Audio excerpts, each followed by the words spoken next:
Shivkranti TV news अन्याय, अत्याचार, बेकायदेशीर कृत्य करणाऱ्या विरुद्ध शोषित पीडित न्याय देणारा एकच आवाज। शिवक्रांती टीव्ही दिनबंधू न्यूज संपादक सत्यशोधक शंकरराव लिंगे 73 87 37 78 01। ज्यांच्या भाषणाने भल्याला काम करतो असे मुलुक मैदानी तोप काळूराम चौधरी, ज्येष्ठ नेते शंकररावजी लिंगे, बापूसाहेब डिंगारे, शंकर वाघवार, पैलवान संजय घोडके, विश्वास वशेकर, अभिमान शिंदे आबा, भीमराव वशेकर, अण्णा शेंडगे सरपंच या मान्यवरांनी व्यासपीठावरती यायचं आहे। आलेल्या सर्व मान्यवरांचा समस्त पाटकुल बहुजन समाजाच्या सतेश्वर आशीराव, त्याचप्रमाणे भीमराव तात्या वशेकर या सर्व मान्यवरांनी व्यासपीठावरती बसून घ्यायचं आहे। आलेल्या सर्व मान्यवरांचं समस्त बहुजन समाज पाटकुल यांच्या वतीनं मी आपल्या सर्वांचं मनापासून मनापर्यंत सहर्ष स्वागत करतो। आगतम स्वागतम सुस्वागतम।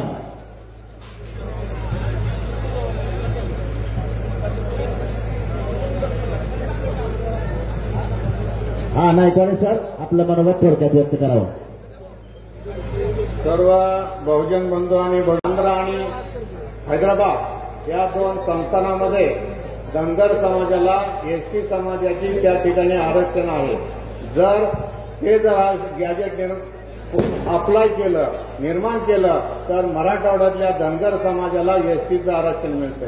मग आपण सगळे सोयऱ्यांचा दाखला पकडतो तर मराठवाड्यातल्या धनगराला जर एसटी आरक्षण मिळत असेल तर पश्चिम महाराष्ट्र असू द्या, उर्वरित सर्व महाराष्ट्र असू द्या, कोण गाताना त्याला ते आरक्षण मिळलं पाहिजे। तुम्ही जर आरक्षणामधून जर त्या समाजामध्ये भेदभाव करत असेल, पश्चिम महाराष्ट्र वेगळा, मराठवाडा वेगळा, त्यानंतर कोळी, ताळी, धनगर असू द्या, यांना जी काय आरक्षण आहे, मी आजच सकाळी टीव्हीवर बातमी ऐकली, त्यामध्ये बंजारा समाज म्हणतोय की आम्हाला सुद्धा ओबीसी मधून एसटी मध्ये पाहिजे। आणि त्या ठिकाणी हा जो एक मला वाटतं आरक्षणाचा जो महाराष्ट्रावर जो झंझावत निघाला आहे, त्यामध्ये सर्व आपल्याला पूर्तता करत असताना तामिळनाडू राज्यामध्ये 50%च्या वरचं आरक्षण दिलंय आणि ते आरक्षण वाढून काही आपल्याला जे आरक्षण मिळवायचं आहे। आता आरक्षण हा जो लढा आहे 10-20 वर्ष मिळतोय आणि कुठल्या जमातीला जातीला आरक्षण मिळालेलं नाही आणि त्यामध्ये वाढ झालेली नाही। पण आपण ही जीवनमरणाची लढाई का खेळतो, का करतो, हा आपण काय केलं पाहिजे, आत्मचिंतन केलं पाहिजे। आपला जर मुलगा एखाद्या ओबीसी समाजामध्ये असेल आणि त्या ठिकाणी त्याला 900 रुपये फी असेल, जो ईबीसीआय होल्डर उच्चवर्णीय आहे त्याला 1000 रुपये असेल किंवा एसटी मध्ये असेल त्याला 500 रुपये असेल, ही फॉर्म भरताना तफावत आहे। त्यानंतर ज्या कॉलेजमध्ये ऍडमिशन मिळतं त्या कॉलेजमध्ये जी फी आहे त्या फीमध्ये सुद्धा तफावत आहे। आणि त्यामध्ये आपल्याला काय केलं जातं, उच्च प्रबोधित जो समाज आहे तो समाज काय करतो, राहण्या बोलण्यामध्ये वागण्यामधून काय करतो, आपल्याला दुर्लक्षित करतो आणि निग्लेक्ट करायचा प्रयत्न करतो। परंतु आपण महात्मा फुले असू द्या, आंबेडकर असू द्या, त्यानंतर ज्या ह्या विभूती आहेत, या विभूतींनी जो आपल्यासाठी एल्गार उभा करून दिला आहे आणि हा बहुजन समाज काय केला पाहिजे, तळागाळात आहे आणि त्याला जी काही त्यांच्या उणीवा जाणीवा आहे त्या उणीवा जाणीवा त्यांनी सोचल्या। परंतु आपल्या मुलाबाळाला जर हे उच्च शिक्षण मिळालं, चांगल्या पद्धतीने जर आपल्याला, मला वाटतंय आपली लढाई प्रपंचाची, व्यवसायाची अशी आपल्याला लढाई लागेल, परंतु ती धूर्त व्यक्तीप्रमाणे लढवली पाहिजे। आज आपण बहुजन समाज 70-80-50-60% वेगवेगळ्या ठिकाणी आहे आणि त्यामध्ये जे सत्तेचा वाटा सुद्धा आपल्याला त्या टक्केवारीमध्ये मिळतो आणि जो उर्वरित उच्च समाज आहे हा काय करतो, 3-4% जो समाज आहे हा काय करतो, 80-90% समाजावरती नेतृत्व करतोय, प्रभुत्व करतोय। तर मला वाटतं हा जो आरक्षणाचा जो मुद्दा आहे, मला वाटतं 2014 पासून आज 2025 साल आहे, 11 वर्ष झाला लढा चालू आहे। मग त्यामधून काय झालंय, बारका समाज काय झाला, जागा झालाय आणि आम्हाला न्याय आणि हक्क मिळाला पाहिजे। न्याय आणि हक्क कशाचा पाहिजे, आपल्याला एक शिक्षणाचा आपल्याला न्याय हक्क मिळाला पाहिजे। त्यानंतर आपल्याला व्यवसायामध्ये जी आपल्याला एक उच्च शिक्षणासाठी एक बार्टी म्हणून एक संस्था आहे. त्यानंतर वेगवेगळ्या ठिकाणी आपली मुलं जे शिक्षण घेतात त्या ठिकाणी त्याला शिक्षणाचं अभ्यासाचं वातावरण पाहिजे. त्या ठिकाणी तो तळागाळातला विद्यार्थी असतो, त्याच्या आहाराचा विषय आहे, त्याच्या राहण्याचा विषय आहे, त्याच्या पुस्तकाचा विषय आहे. त्या सर्वांना काय केला पाहिजे, आपल्याला न्याय मिळाला पाहिजे. परंतु बंधू भगिनींनो, ह्या ठिकाणी जे आपण बहुजन एकत्रित समाज करण्याचा जो आपण एल्गार मेळावा आहे आणि हा पाटकुल ग्रामपंचायत ग्राममध्ये होत आहे आणि होत असताना मी जर समोर पाहिलं 5-10 हजार युवक आहे. आणि युवक म्हणजे काय, youth is his mind is welded to his purpose. युवा जो असतो की त्याचं मन त्याच्या ध्येयाशी निगडीत पाहिजे. मी कुठलाही असू द्या, माझा कुठला व्यवसाय आहे तो तन मन धनाने करेल, त्यामध्ये मला काहीतरी 4 पैसे मिळले पाहिजे. त्या 4 पैशामधून माझं राहण्याचं घर व्यवस्थित पाहिजे, माझं जगण्याचं साधन चांगलं पाहिजे. माझ्या मुलाबाळाला उच्च चांगला विद्यार्थी जसा ड्रेस घालतो तसाच पाहिजे. माझा विद्यार्थी किंवा माझा जो मुलगा आहे तो रुबाबदार शाळेमध्ये गेला पाहिजे, त्याच्यामध्ये कुठल्याच बंधाचा न्यूगंडपणा आला नाही पाहिजे. तुम्ही उद्याच्याला आई बघा, आपल्याला तिच्या भाकरी बासुंदीच्या हाताला चटका बसतो, परंतु ती कधी म्हणत नाही गरजलेली भाकरी स्वतः खाते, परंतु चांगली भाकरी आपली आई आपल्याला डब्यात देत असते. परंतु आपल्याला तिथं गेलं, शिक्षणामध्ये गेलं, कुठं आपण नोकरीच्या ठिकाणी गेलं तर आपल्याला व्यवस्थित काय केले जात नाही, न्याय मिळत नाही. आणि तो न्याय मिळवण्यासाठी जर बहुजन समाज आजपासून किंवा पाठीमागून सुद्धा ही जे वादळ आहे, ही लढाई आहे, ही वादळ किंवा लढाई जर तुम्हाला करायची असेल तर प्रामुख्याने तुम्ही काय केलं पाहिजे, आत्मपरीक्षण केलं पाहिजे. आत्मपरीक्षण करताना एक दूजा भावना केला पाहिजे. न जात पर ना पात पर मोहर लगाओ. इंदिरा गांधीने 1980 साली एक स्लोगन तयार केला. ती म्हणत होती, ना जात पर ना पात पर मोहर लगाओ, इंदिरा गांधीचे हात पर. परंतु त्यावेळेच्या महाराष्ट्रामध्ये आपण बघितलं 1980 साली बॅलेश्वर A.R. अंकुले हे मुख्यमंत्री होते आणि ते मुसलमान समाजाचे होते. परंतु मी त्यांचा इतिहास ऐकला तर त्या मुसलमान समाजाच्या मुख्यमंत्र्याने पहिल्यांदा कुलाबा जिल्ह्याचं नाव रायगड केलं आणि शिवाजी राजांची तलवार आणायचा विनंती आहे नियोजक संयोजकांनी एक 10-5 मिनिटाची बोलण्याची मला काही या ठिकाणी सर माझे उंदरगावचे काही योग निघाले होते आणि ते म्हणले, सर तुम्ही चला आमच्याबरोबर. मी त्यांच्याबरोबर आलो. आमच्या एका बालाजी साहेब युवकांनी काय केलं, सर तुम्ही बोलता का, मला जी ह्या ठिकाणी तुमच्या पुढे 5-10 मिनिटं बोलण्याची संधी दिली त्याबद्दल आयोजक सिंहाचं मनापासून धन्यवाद वाटतो. आणि माझं लांबलेलं छोटं धन्यवाद संजयजी नायकाडे सर, धन्यवाद. आज सलमान साहेब वेळेअभावी थोडक्यात मनोगत व्यक्त करा विनंती.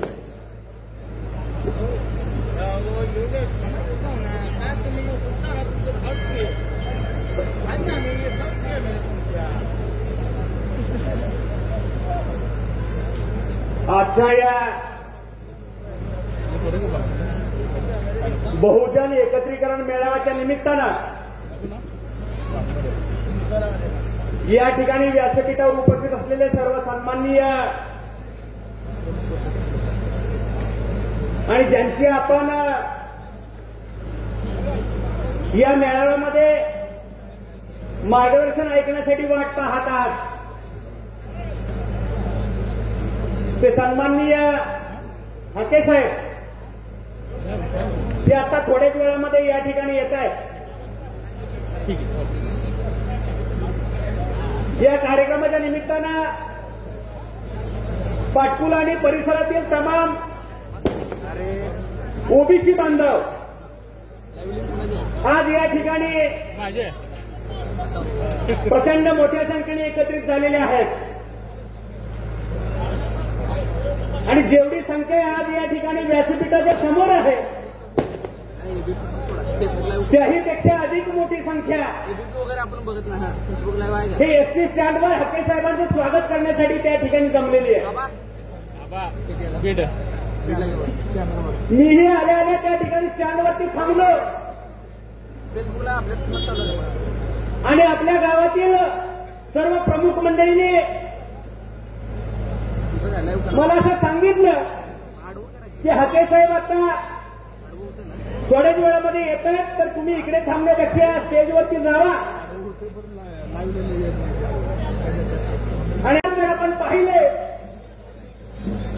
तर या ठिकाणच्या बहुजन समाजाच्या ओबीसीच्या मुळावरती घावा घालण्याची भूमिका या ठिकाणी घेतली जाते की काय, अशा प्रकारची शंका आमच्या तमाम ओबीसी बांधवांच्या मनामध्ये निर्माण झालेली आहे. हैदराबाद गॅजेटचा निर्णय असेल,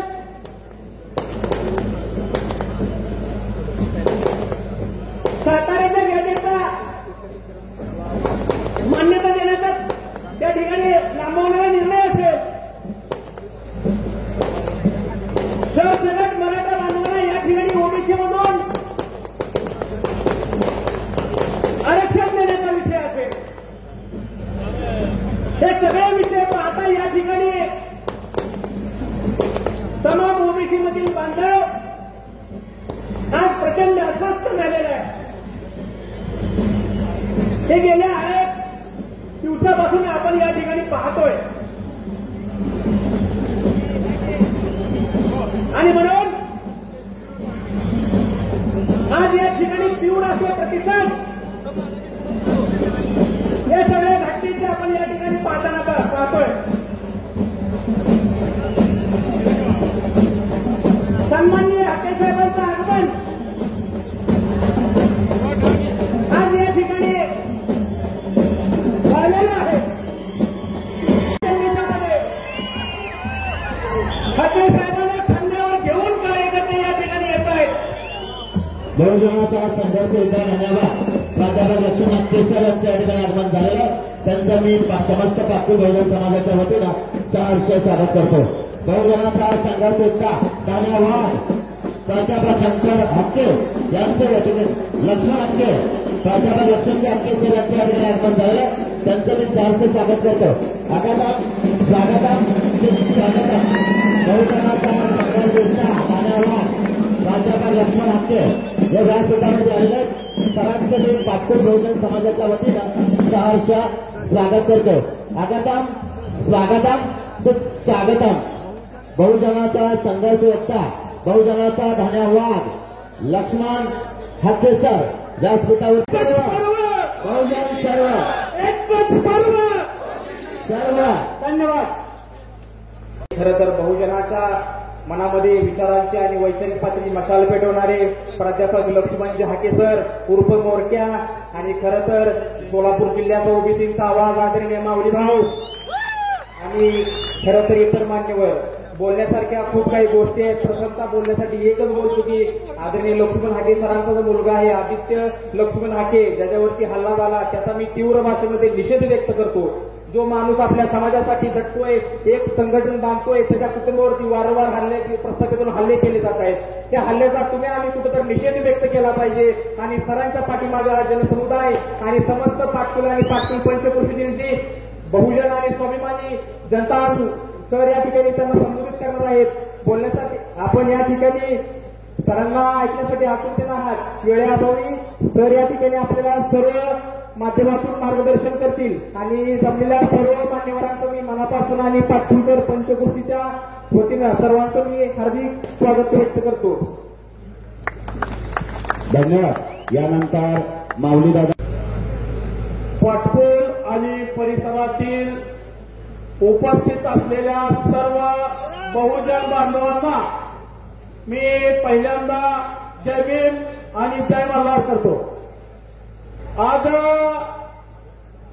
सोलापूर जिल्ह्यातील हा बहुजन एकत्रीकरणाचा आणि सर्वच आरक्षण वाचवण्याचा हा पहिला मेळावा आहे.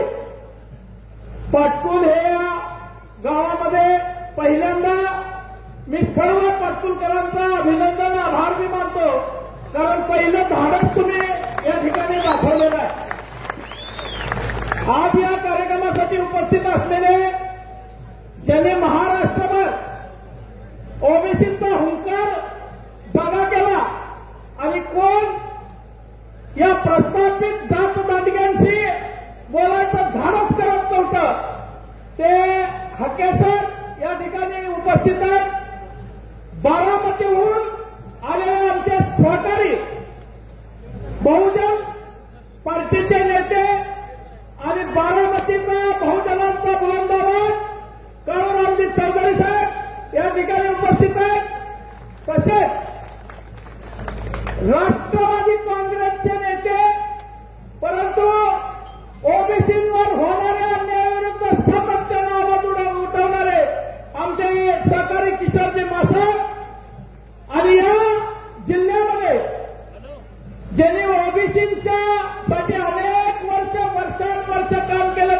ज्येष्ठ नेते शंकरराव लिंगे, भारतीय जनता पार्टीचे माझे सहकारी शंकरराव वाघमारे आणि सर्व उपस्थित ओबीसी आणि बहुजन बांधवांनो, या राज्यामध्ये सरकारला सुद्धा भीती दाखवायची दादागिरी काही जात दांडगे मेळ करून करत आहेत. डॉक्टर बाबासाहेब आंबेडकरांनी घटनेनं दिलेलं आरक्षण कुणीतरी हैदराबाद गॅजेट, कुणीतरी काहीतरी वेगवेगळ्या कृत्य काढून आपल्यावरती मोठा अन्याय करण्याचं काम सध्या राज्यामध्ये सुरू आहे. हाकेसर, या मोहोळ तालुक्यातल्या अनेक भावांचे मला फोन यायचे, आमच्यावरती असा अन्याय चालूय, आमच्यावरती तसा अन्याय चालूय, काय गावामध्ये भोगस टाकले निघत आहे. मी म्हणलं आता ह्या गड्यांची कडी लावून हाणायला चालू आहे. हाकेसर, तुम्हाला इथं यावं लागतंय म्हणून आम्ही हाकेसरांना या ठिकाणी बोलवलेलं आहे. हाकेसर येणार म्हणल्यावर काय काय कर्ज धरणं पोस्ट यायला लागल्या, असंच करीन तसंच करीन, आम्ही अडवणार, जाब विचारणार, अमकं करणार, तमकं करणार.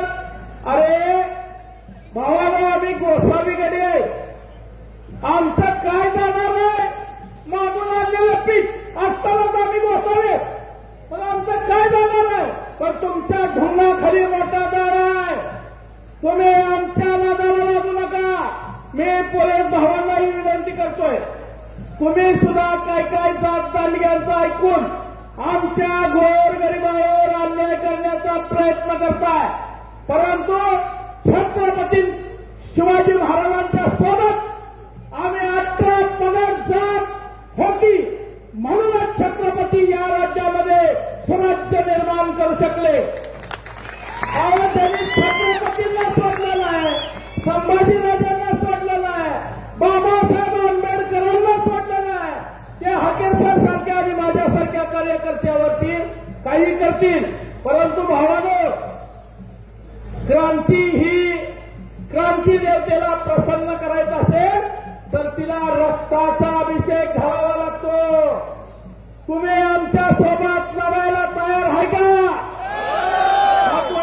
आहे का? मग रक्ताच्या शेवटच्या थेंबापर्यंत ही सर्व मंडळी स्टेजवरती बसलेली तुमच्यासाठी लढणार आहेत.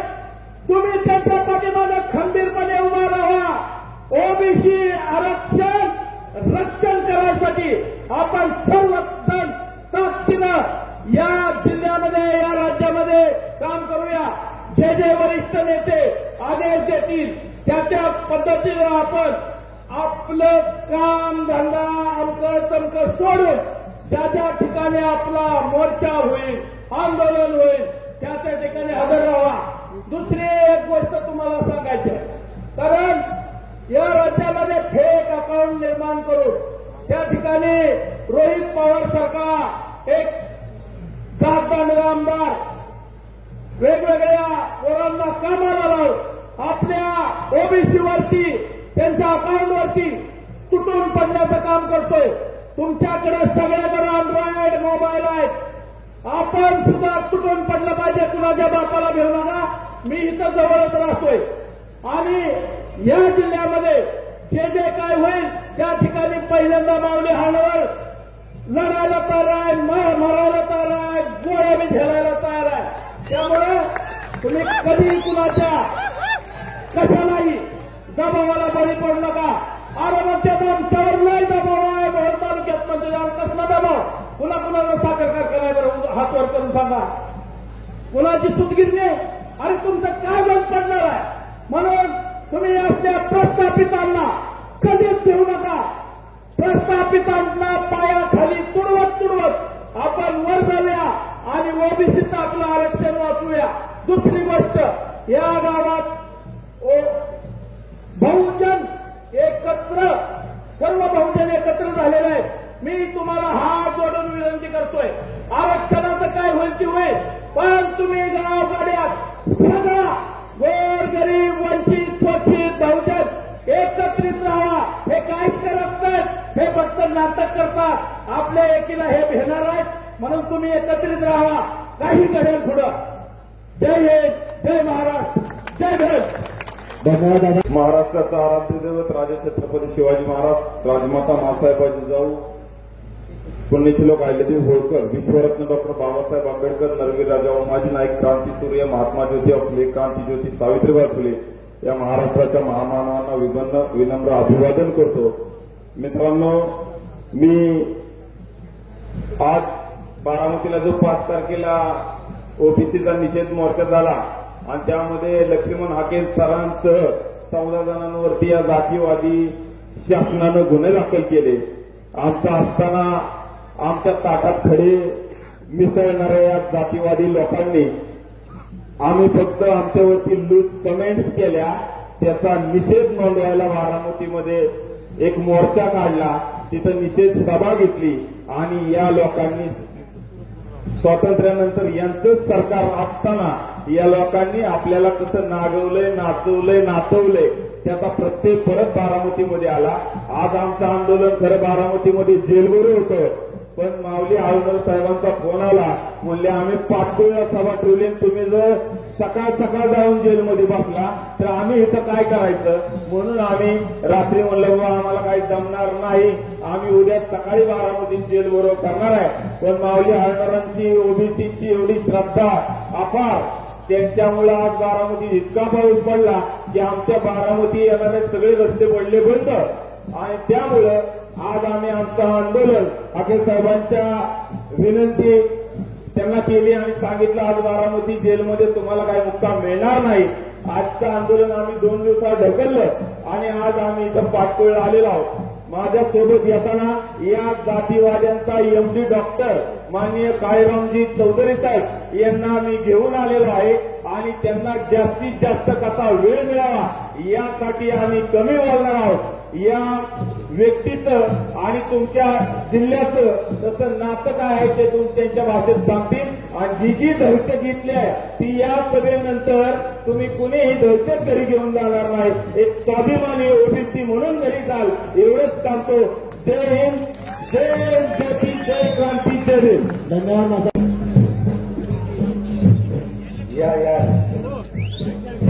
या तुमच्या वादाच्या नादात तुमचं सगळं पुरून गेलेलं आहे.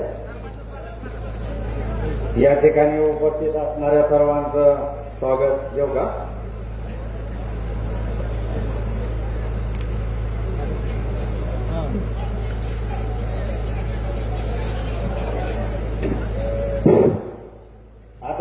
आता 1 मिनिट शांत बसा. सिद्धार्थ गौतम बुद्ध, फुलवाडी भूषण, बहुजन प्रतिपालक छत्रपती शिवाजी महाराज या देशाचे खरे राष्ट्रपिता महात्मा ज्योतिबा फुले, आरक्षणाचे जनक राजेश्री शाहूजी महाराज, ज्यांनी आंधळ्याला डोळं, बहिऱ्याला कान, मुक्याला वाचा, गांधीला जीवदान आणि तुम्हाला आणि मला दिलं या देशाचं सर्वोच्च असं संविधान. ते भारतीय राज्यघटनेचे शिल्पकार विश्वरत्न परमपूज्य डॉक्टर बाबासाहेब आंबेडकर. जी जमात रेल्वे गाडीत बसली नव्हती त्या जातीला, त्या जमातीला लाल दिव्याच्या गाडीत बसवणारे वर्तमान युगातील बहुजन महापुरुष, बहुजन नायक मान्यवर कांशीरामजी. 15 ऑगस्ट 1947ला देश स्वतंत्र झाल्यानंतर त्याच्या दुसऱ्या दिवशी 16 ऑगस्ट 1947ला मुंबईमध्ये विराट मोर्चा काढणारे आणि त्या मोर्चामध्ये ही भीमगर्जना करणारे की ये आजादी झूठी है और देश की जनता भूकी है असं म्हणणारे स्वतंत्र भारतातील पहिले विद्रोही साहित्यरत्न अण्णाभाऊ साठे. विकास कसा करायचा, तो हजारो वर्ष कसा टिकवायचा हे या जगाला दाखवून देणाऱ्या तो कीर्तिमान राजमाता अहिल्यादेवी होळकर, माता जिजाऊ, माता रमाई, माता भीमाई या बहुजन महापुरुषांना प्रथमतः त्रिवार अभिवादन करतो. आणि या ठिकाणी उपस्थित असणाऱ्या सर्व बहुजन बांधवांचा या एकत्रीकरण मेळाव्याच्या निमित्त उपस्थित राहिलेल्या सर्वांचं स्वागत करतो. या विचारपीठावर उपस्थितीत हाके सर, किशोरजी माता, माऊली हलनावर, मला जास्त माझी ओळख नसल्यामुळे बाकीचे मान्यवर आणि उपस्थित बहुजन बांधवांनो, ही जे आरक्षण आहे हे म्हणजे आता पहिलं तर मी कुठून आलो हे सांगतो. तुमचा जो मालक आहे ना त्या मालकाच्या गावात मी आलो. तुमच्या मालकाच्या गावात आणि त्या 14 जणात मी बी आहे 10वा गुन्ह्याच्या जेव्हा दाखल झाला. मी त्या मोर्चाचा आयोजक नाही. मी त्याच्यात भाषण केलं आणि भाषण केलं म्हणून माझं नाव आलं आणि माझ्यानंतर अजित पवारच्या नेत्यांनी भाषण केलं त्याचं नाव नाही आलं. म्हणून मी आज राज्यपालाला एक तक्रार दिली अजित पवाराचं आमदारकी मंत्रीपद रद्द करायचं. माझ्या बापाने संविधान लिहिलंय लेखाने वाचलंय की. या आरक्षणाची जी सुरुवात आहे या आरक्षणाची सुरुवात 1848ला महात्मा ज्योतिबा फुलेंनी केली. महात्मा ज्योतिबा फुलेंनी हंटर आयोगासमोर प्रतिनिधित्वाची मागणी केली. ज्यावेळी महात्मा फुलेंचा पहिराव त्या ठिकाणी बघण्यात आला, महात्मा फुले घोंगडी आणि पगडी घालून त्या हंटर आयोगासमोर उभा राहिले. त्यावेळी त्या ह्याच्यात असणारे जे मनोवादी जातीवादी लोक होते ते महात्मा फुलेंकडे बघून हसायला लागले. मग त्याच्यावर कवीनं 2 ओळी लिहिल्या. फुल्यांची घोंगडी पगडी पाहून भातातलं वर्तुळ हसलं. अरे फुल्यांची पगडी घोंगडी पाहून भाताचं वर्तुळ हसलं. पण शाहू राजांना फुल्यांच्या पगडीत विद्येचं गाठोडं दिसलं. शाहू राजांना फुल्यांच्या पगडीत विद्येचं गाठोडं दिसलं. मारवाडा मांगवाडा गाठलाय त्यानं आणि विद्येचं प्रसाद वाटलाय त्यानं. आणि त्या गणपेठेतलं शिक्षण घेऊन आलेलो आहे आम्ही बहुजन समाजाचे. आम्ही सदाशिवपेठेतलं शिक्षण घेतलेलं नाही. 1848ला महात्मा ज्योतिबा फुलेंनी मांडलेलं ते जे आंदोलन आहे आरक्षण प्रतिनिधित्वाचं शिक्षणाचं, आता महात्मा फुलेंनी त्यावेळी जे आंदोलन उभा केलं त्या आंदोलनाला विरोध कोण करत होती? मुस्लिम करत होती, इंग्रज करत होती. या देशातले जातीवादी ब्राह्मणवादी मनोवादी लोक विरोध करत होती. सावित्रीमाई फुलेंना दगडधोंड काय मुसलमानांनी मारली? या पुण्यातल्या जातीवादी ब्राह्मणवादी मनोवाद्यांनी मारली. महात्मा ज्योतिबा फुलेंच्या आंदोलनाच्या ते आंदोलन जे होतं ते आंदोलन शेवटपर्यंत महात्मा फुलेंनी चालवलं. महात्मा फुलेंच्या नंतर हे आंदोलन जे समतामूलक समाजाचं आंदोलन आहे आंदोलन शाहू महाराजांनी चालवलं. 26 जुलै 1902ला आपल्या संस्थानात 50% आरक्षण या बहुजन समाजाला शाहू महाराजांना दिलं. आणि शाहू महाराजांनी आज बी तुम्ही जाऊन बघा तिथं प्रत्येक जातीसाठी शाळेसाठी बोर्डिंग उघडले. शाहू महाराजांबरोबर काय झालं? शाहू महाराजांबरोबर बी जातीय द्वेषातून वेदयुक्त प्रकरण घडलं. पुढे शाहू महाराजांच्या नंतर हे जे आरक्षण आणि शिक्षणाचं आंदोलन आहे ते संविधानात कुणी आणलं असेल तर ते तुमच्या आणि माझ्या बापानं डॉक्टर बाबासाहेब आंबेडकरांनी आणलं. बाबासाहेब आंबेडकरांना शाळेतच बसू दिलं नाही. आता मी ह्या ओबीसीच्या आंदोलनाच्या ह्याच्यावरती त्या काय बोर्ड घेऊन बघितलं ना फोटो, आम्हाला आरक्षण शिक्षणासाठी पाहिजे नाहीतर तुमच्या 7 पिढ्या आमची बराबरी करू शकत नाही.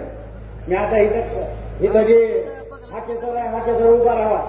हाकेसरांच्या बापाचं शिक्षण सांगतो मी तिथे आणि तुम्ही दल ठोकता. हाके सरांच्या तुमच्या मापच्या बापाचं शिक्षण 32 डिग्री घेतल्यात. 32 किती? 32 आणि त्याच्यातली एक डिग्रीची बीएससी इकॉनॉमिक्स आहे. 150 वर्ष या देशातल्या कुणाला घेता येत नाही आणि अशा बापाच्या अवलादी आहे. आणि आम्हालाही नव्हतं. ते या कदमाची रील बघितली मी म्हणतो ह्यांच्या चपातीला त्याला नाही. आमच्याकडे बटाटा गिरीज आहे ना आमच्याकडे. जातीय द्वेष जो आहे तो तुम्ही वाढवताय. सरकारच्या मध्ये बसलेले तुम्ही वाढवताय. आता मला इथं माऊलींनी दाखवलं तो जातीचा दाखला खोटा येऊन. आता तलाठी यांचा तो ग्रामसेवक त्यांचा तो कृषी अधिकारी त्यांचा तहसीलदार त्यांचा प्रांत त्यांचा कलेक्टर त्यांचा. मग आमचं काय आहे? आमचं काय आहे? 100 पैकी 85 मतं आपले. 100 पैकी किती आहेत मतं? 85 आणि म्हणून बहुजन नायक मान्यवर कांशीराम साहेबांनी घोषणा दिली होती. काय घोषणा होती? वोट हमारा राजकुमारा नाही चलेगा नाही चलेगा. जर मत आपले असतील तर राज्य यांचं कसं काय? तुमचं आणि माझं राज्य काय येऊ शकत नाही या देशावर. बाबासाहेबांनी तर 1946ला सांगितलं, जाण तुमच्या घराच्या भिंतीवर लिहून ठेवा, मला या देशाची शासनकर्ती जमात बनायचंय. परंतु आज आपण माझ्या आणि तुमच्या बापदाद्यांनी या लोकांना, या जातीवादी लोकांना सत्तेवर बसवलेलं आहे. बांधवांनो, ही जी आरक्षणाचं लढाई आहे, ही आरक्षणाची लढाई तुम्ही कोणच लढत नव्हता. तुम्ही ओबीसी विरोधात होता. बाबासाहेबांनी बघा, बाबासाहेबांनी पहिला जो इंडिया फर्स्ट इंडिया ऍक्ट लागू झाला तो 1919ला झाला. 1928ला लिथियम आयोग गठीत झाला. लिथियम आयोगामध्ये 13 सदस्य होतं, त्याच्यात एक बाबासाहेब होतं. बाबासाहेब उद्या जर लिथियम मोहोळला येणार असतील तर आदल्या दिवशी मोहोळमध्ये यायचं आणि सगळ्यांना सांगायचं की उद्या आयोग येणार आहे, तुम्ही आर्थिकदृष्ट्या, सामाजिकदृष्ट्या आणि शैक्षणिकदृष्ट्या मागास आहे ही माहिती द्या. परंतु ओबीसींनी ऐकलं नाही. ओबीसींनी ऐकलं नाही. मग 1935ला जे हंटन कमिशन आलं त्याच्यामध्ये जी यादी बनली, सूची बनली, ती फक्त एसटीची आणि एसटीची बनली. एसटीच्या 1,500 जाती आणि एसटीच्या 1,000 जातींची यादी बनवण्यात आली. ओबीसीची मात्र बनली नाही. ओबीसी बाबासाहेबांना विरोधात होता. तुम्ही विरोधात होते, तुमचे आजे पंजे विरोधात होते, पण बाबासाहेबांनी राग धरला नाही. बाबासाहेबांनी पुढं 1946ला बहुवीर शूद्रात शूद्रपूर्वीचे कोण हे पुस्तक लिहिलं. बाबासाहेबांनी देशभरात ओबीसींची सभा संमेलनं घेऊन समजावण्याचा प्रयत्न केला. आणि सभा संमेलनं घेत असताना 1951ला ज्यावेळी बाबासाहेबांची मागणी होती की ओबीसींसाठी आयोग नियुक्त करा, कारण 26 जानेवारी 1950ला आपल्या देशातल्या सगळ्या राण्यांचं ऑपरेशन बाबासाहेबांनी एकदाच केलं आणि सांगितलं, आता राजा जो आहे तो राणीच्या पोटातून पैदा होणार नाही, तो मतपेटीतून तयार होईल, तो घिसाड्याचा होईल, तो पारद्याचा होईल, तो गारुड्याचा होईल, तो वज्राचा होईल, तो माळ्याचा होईल, तो दंगराचा होईल. पण राजा हा राणीच्या पोटातून नाही, तो मतपेटीतून निर्माण होईल. कारण तुम्हाला आणि मला बाबासाहेबांना मताचा अधिकार दिलता, मतदानाला उभा राहण्याचा अधिकार दिलता, शिक्षणाचा अधिकार दिलता. मग बाबासाहेबांनी देशभरात रान उठवल्यानंतर तत्कालीन प्रधानमंत्री नेहरूंनी काय केलं? 1952च्या पहिल्या निवडणुकीत काय आश्वासन दिलं? ओबीसींसाठी आयोग गठीत करू. आणि काँग्रेसला बहुमत आलं आणि 1953ला 29 सप्टेंबर 1953ला काका कालीलकर आयोग गठीत झाला. काका कालीलकर आयोग गठीत झाल्यानंतर 1955ला काका कालीलकर आयोगाने तो रिपोर्ट आपला राजेंद्र प्रसादांकडे दिला. राजेंद्र प्रसादांनी जो रिपोर्ट बघितला, त्या रिपोर्टमध्ये 3744 ओबीसीच्या जाती त्याच्यामध्ये समाविष्ट होत्या. राजेंद्र प्रसादने नेहरूंना सांगितलं, आधीच आपण एसटीला आरक्षण दिलंय, ह्या 3744 जातींच्या ओबीसीला जर आरक्षण दिलं तर मी जी स्वातंत्र्य मिळवलंय ती काय मिठाई वाटण्यासाठी नाही मिळवलेलं. आणि मग त्यांनी त्या काका कालीकरला त्याच्यावरती लिहायला लावलं की हे जरी असलं तरी हा मला मान्य नाही. आता जो आयोगाचा अध्यक्ष कालीकर आहे तोच म्हणतोय हा आयोग मला मान्य नाही. तो आयोग कचऱ्याच्या पिटीत टाकण्यात आला आणि बाबासाहेबांनी त्याच्या राजीनाम्याचा परिणाम म्हणजे राजीनामा दिल्यानंतर तो आयोग गठीत झाला. आणि मग बाबासाहेबांनी मद्रास, उत्तर भारत, दक्षिण भारत या ठिकाणी पुन्हा ओबीसींचा मोठ्या प्रमाणात जनजागृती सुरू केली. दुर्दैवानं 1956ला बाबासाहेब आंबेडकरांचं महापरिनिर्वाण झालं आणि महापरिनिर्वाण झाल्यानंतर यांनी सांगितलं की आयोग लागू करू. आणि मग 57ला परत काँग्रेसचं सरकार आलं, 62ला आलं, 67ला आलं आणि हे असंच काँग्रेसनी फसवत आपल्याला 77 पर्यंत आणलं. आणि 77ला मग इंदिरा गांधी देशाच्या प्रधानमंत्री होत्या, त्यांनी आज देशात आणीबाणी लागू केली आणि आणीबाणी लागू झाल्यानंतर इलेक्शन लागलं 77ला. त्या 1977च्या इलेक्शनमध्ये जनता पार्टीनं आश्वासन काय दिलं की काका कालीलकर आयोग आम्ही गठीत लागू करू. आणि भारतातील एसटी ओबीसींनी जनता पार्टीचं सरकार बनवलं. मोरारजी भाई देसाई या देशाचं प्रधानमंत्री झालं. अरे तिकडे बघू नका, पवारांनी कार्यक्रमात कसला करून ठेवलेला आहे. आता खूप नाव दारू वाटतं ते तुम्हाला मला बिघडवायला. आज पोलीस त्यांना बाजूला घेऊन जावं. काय कोणी काय हे करू नका. 1977ला काय झालं, मोरारजी भाई देसाई प्रधानमंत्री झाले आणि प्रधानमंत्री झाल्यानंतर ओबीसीचं एक शिष्टमंडळ प्रधानमंत्र्यांकडे गेलं की आता कालिलकर आयोग गठीत करा. का मोरारजी देसाईंनी सांगितलं की कालिलकर आयोग पुराना हो चुका है, हम नया आयोग गठीत करेंगे. आणि मग बीपी मंडल आयोग, जे बिंद प्रसाद मंडल जे बिहारचे खासदार होते त्यांच्या अध्यक्षतेखाली मंडल आयोग गठीत झाला. पण मंडल आयोग गठीत एका बाजूला होत असताना दुसऱ्या बाजूला या देशातील दब्या कुचल्या लोकांचा महापुरुष, वर्तमान युगातील बहुजन महापुरुष मान्यवर कांशीराम साहेबांनी पुण्यातल्या धर्तीवरती बामसेफ नावाचं संघटन उभा केलं होतं. बामसेफची स्थापना 6 डिसेंबर 1978ला झाली होती आणि बामसेफनी SC/ST ओबीसीचं संघटन या देशामध्ये उभा केलं होतं. मग मंडल आयोग लागू झाला, मंडल आयोग गठीत झाला. 1980ला मंडल आयोग संसदेत देण्यात आला. परंतु 80 ते 90 पर्यंत हा आयोग 10 वर्ष धुळकात पडला. मंडल आयोग 10 वर्ष धुळकात पडला.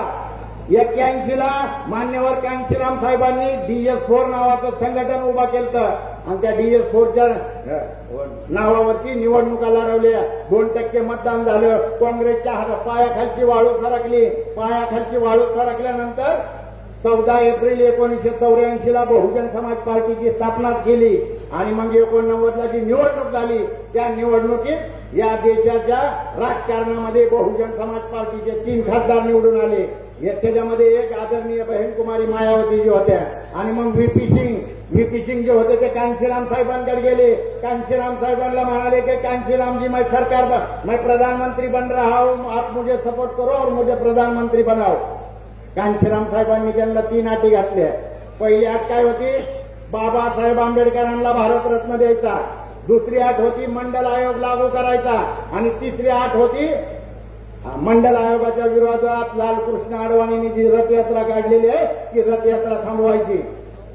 व्हीपी सिंगने ते मंजूर केलं. पण व्हीपी सिंग त्याच्या अगोदर म्हणायला लागला की कांशीराम मी तुम्हाला 3 कॅबिनेट मंत्रीपद देतो, गृह खातं मी तुम्हाला देतो. कांशीराम साहेब म्हणले मला मंत्रीपद नको आहे, मला ह्या 3 अटी तुला जर मंजूर असतील तर मी तुला सपोर्ट करतो. आणि मग सपोर्ट दिला, सरकार बनलं आणि व्हीपी सिंग सरकारने बाबासाहेब आंबेडकरांना भारतरत्न दिला. भारतरत्न दिल्यावरती व्हीपी सिंगला वाटलं की कांशीराम आता खुश होईल आणि गप्प बसल. परंतु कांशीराम साहेबांनी भारतरत्न दिल्यानंतर बी खुश नाही झाले. कांशीराम साहेबांनी या देशात 4250 किलोमीटर सायकल चालवली. बहीण मायावतीला घेऊन ती त्या ओबीसीसाठी या मंडल आयोगासाठी चालवली. 300 दिवसापेक्षा जास्त संसदेला घेराव बहुजन समाज पार्टीने घातला होता, तो ओबीसीसाठी घातला होता आणि जेल भरो आंदोलन केलं, जीप मार्च काढला. एवढं करून व्हीपी सिंग काय मंडल आयोग लागू करत नव्हता. दबाव वाढवण्याचं काम कांशीराम साहेबांनी केलं आणि मग शेवटचा अस्त्र बाहेर काढलं. कांशीराम साहेबांनी उपप्रधानमंत्री असणाऱ्या देवीलाल चौटालाला फोडलं आणि देवीलाल चौटालाला सांगितलं ताऊ व्हीपी को मंडल लागू नहीं कर रहा है, मैं व्हीपी को हटाकर तुझे प्रधानमंत्री बनाना चाहता हूं. आणि तशी घोषणा झाली की कांशीराम साहेब आणि देवीलाल चौटालांची संयुक्त रॅली होणार आहे अशी घोषणा झाली. त्याच वेळेस गडबडीत व्हीपी सिंगने मंडल आयोग लागू केला. मंडल आयोग लागू करताना व्हीपी सिंगने ओबीसी बरोबर गद्दारी केली. मंडल आयोग लागू करताना त्या मंडल आयोगामध्ये क्रिमिलियरची आट घातली बांधवांनो आणि तुमचा माझा पहिला घात तिथं झाला. आणि मंडल आयोग लागू झाल्यानंतर त्याच्यात क्रिमिनलची आट घातल्यानंतर त्याच्यावरही ते गप्प बसले नाहीत. तर इंदिरा साहनीचा जो खटला आहे, इंदिरा साहनीचा खटल्याच्या पाठीमागं व्हीपी सिंगचं सरकार होतं आणि इंदिरा साहनी विरुद्ध भारत सरकारचा जो खटला दाखल झाला त्या खटल्याचा निकाल तुमच्या माझ्या आरक्षणावर म्हणजे मंडल आयोगाला निष्क्रिय ठरवणारा ठरला. त्याने इंदिरा साहनीच्या केसमध्ये जो निकाल आला त्या निकालात सांगितलं की 50%पेक्षा जास्त आरक्षण देता येणार नाही. क्रिमिलियरची हत्या इंदिरा साहनीनं घातली, त्या केसमध्ये घातली. अशा प्रकारे बहुजन समाजाचं नुकसान, ओबीसीला फसवण्याचं काम इथल्या मनोवादी जातीवाद्यांनी केलेलं आहे.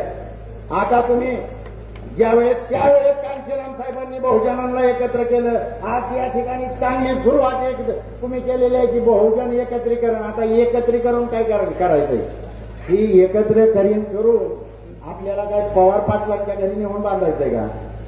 करायचंय काय आपल्याला पुढं?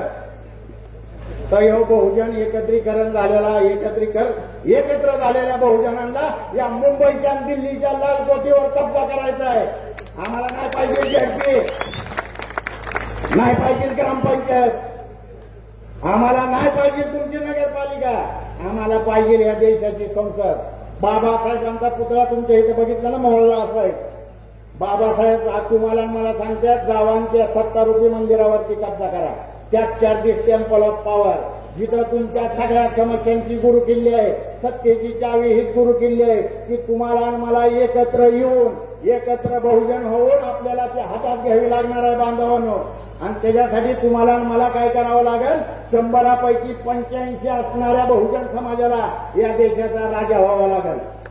बाबासाहेबांनी 46ला सांगितलंय जाऊन तुझ्या घराच्या भिंतीवर लिहून ठेवा. आम्हाला तर घर बी नव्हती, आम्हाला घरच नव्हती, झोपड्यात कुठं बी राहायचं. आता काय परिस्थिती आहे महाराष्ट्रात हे जातीचं बीज, जातीवादाचं बीज जे रोवलं गेलं याला कारण हे सत्ताधारी आहेत. अरे रोज शिव्या त्या टीव्हीवर आहेत, रोज काय पण म्हणतोय काय पण. अरे आमचं आज पंतप्रधान किती गाडी होतं, शाळेचं तोंड बघितलं नव्हतं सर.